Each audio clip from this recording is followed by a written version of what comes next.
शिमला नगर निगम चुनाव को लेकर भाजपा आज उम्मीदवारों पर मंथन करने जा रही है। इसको लेकर बैठक का आयोजन किया गया, जिसमें केंद्रीय मंत्री अनुराग ठाकुर भी शामिल होंगे।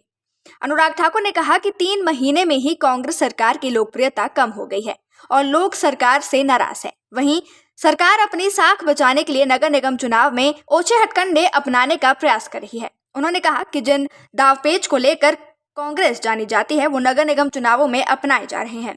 नगर निगम के चुनावी रोस्टर में महिलाओं के आरक्षण, अनुसूचित जाति के आरक्षण के मापदंड अलग अलग होते हैं, लेकिन लाभ लेने के लिए आरक्षण से भी छेड़छाड़ की जा रही है। साथ ही वोट बनाने से लेकर सभी काम फर्जी तरीके से किए जा रहे हैं। वहीं दिल्ली में विपक्षी दलों की हुई बैठक को लेकर अनुराग ठाकुर ने निशाना साधा और कहा कि ये जो अलग अलग दल आपस में मिल रहे हैं, ये भ्रष्टाचार के दलदल में बुरी तरह से घिरे हुए हैं। ना नीति एक जैसी है, ना एक विचारधारा एक जैसी है और ना ही नियत साफ है।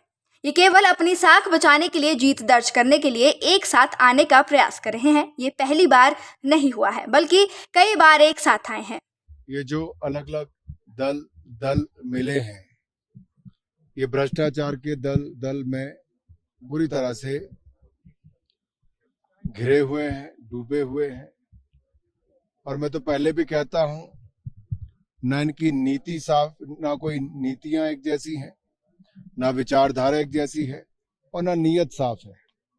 ये तो केवल अपनी साख बचाने के लिए या किसी भी बहाने से जीत दर्ज कराने के लिए इकट्ठे आने का प्रयास करते हैं। ये पहली बार नहीं हो रहा जी, 2019 में भी हुआ, ये 2022 में उत्तर प्रदेश के चुनाव में भी हुआ और ये महागठबंधन जब बना, इसमें लोगों ने इनका चेहरा देखा और देखा कि केवल भ्रष्टाचार दिखता है। इसलिए लोगों ने ना इनको 14 में स्वीकार किया, ना 19 में किया, ना उत्तर प्रदेश के 2017 ना 2022 के चुनाव में किया है, क्योंकि लोगों के सामने साफ दिखता है कि कांग्रेस और कुछ ऐसे दल और झूठे वादे करते और सत्ता में आकर पूरे नहीं करते और भ्रष्टाचार का केवल काम करते हैं। दूसरी ओर भारतीय जनता पार्टी ने जो कहा वो करके दिखाया। मोदी जी के नेतृत्व में देश दुनिया में सबसे तेजी से बढ़ने वाली अर्थव्यवस्था बना है। IMF ने फिर कहा है कि दुनिया भर की अर्थव्यवस्थाओं में ब्राइट स्पॉट भारत दिखता है।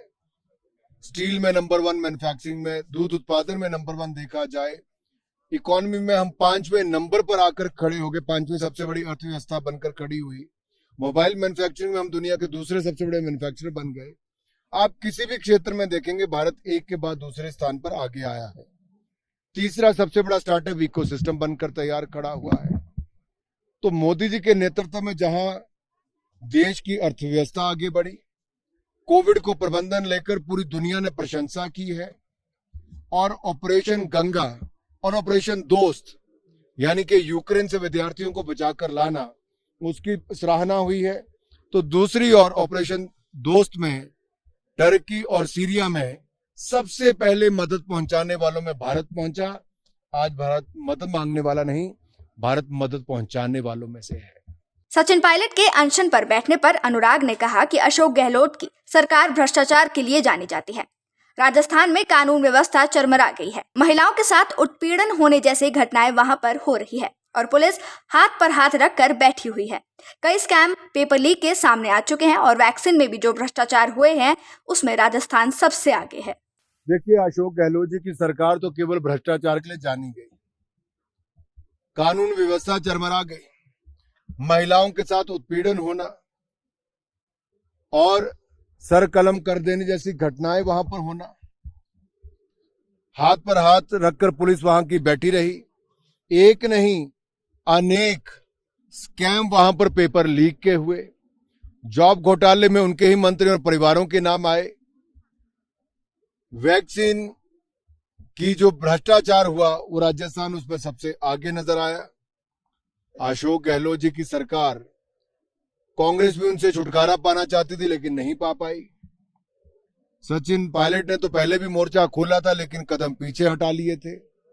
आशा करते इस बार टिके रहेंगे। वहीं अनुराग ठाकुर ने राहुल गांधी पर भी निशाना साधा है। कहा कि जिस पार्टी की नींव झूठ पर हो सत्याग्रह कर रही है और राहुल गांधी को सत्याग्रह का मतलब तक नहीं पता है। उन्होंने कहा कि राहुल गांधी ने पिछड़े समाज का अपमान किया है और ये अपमान एक बार नहीं बल्कि कई बार कर चुके हैं। लोगों से माफी तक नहीं मांगी गई है और उनका अहंकार सामने आया है। कोर्ट ने उन्हें 2 साल की सजा सुनाई और उस फैसले के खिलाफ अपील करने के बजाय सड़कों पर ड्रामा करने लगे हैं। लेकिन देश की जनता इनके झांसे में नहीं आने वाली है। राहुल गांधी बेनकाब हो चुके हैं और अब अयोग्य घोषित हो चुके हैं। जिस पार्टी की नींव ही झूठ पर हो वो सत्याग्रह क्या करेंगे? जो पार्टी भ्रष्टाचार में डूबी हो वो सत्याग्रह क्या करेंगे?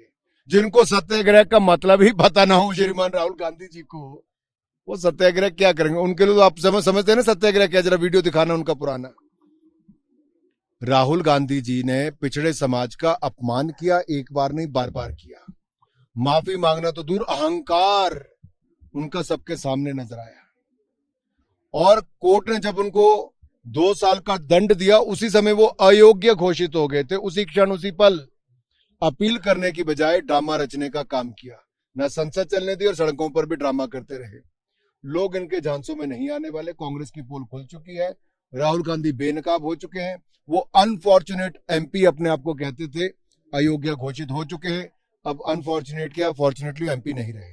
शिमला से नीरज डोगरा की रिपोर्ट।